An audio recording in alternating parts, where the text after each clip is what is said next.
Angkatan bersenjata Yaman kembali meluncurkan rentetan serangan pesawat tak berawak ke situs penting di Israel pada Rabu 25 Desember. Diketahui serangan pertama menargetkan wilayah Yafa berhasil mencapai sasarannya.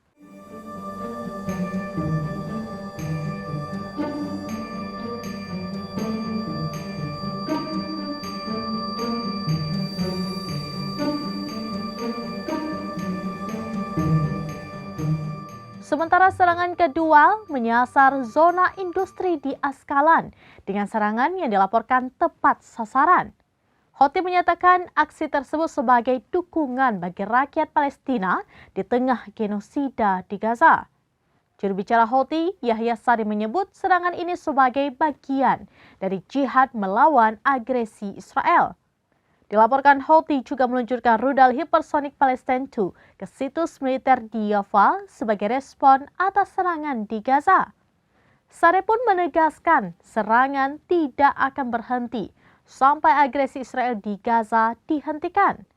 Mengutip Al-Mayadin, dikabarkan sebelumnya rudal Palestine II juga menghantam target militer lain di Yafa pada Selasa 24 Desember 2024.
Download Tribun X sekarang, menghadirkan lokal menjadi Indonesia.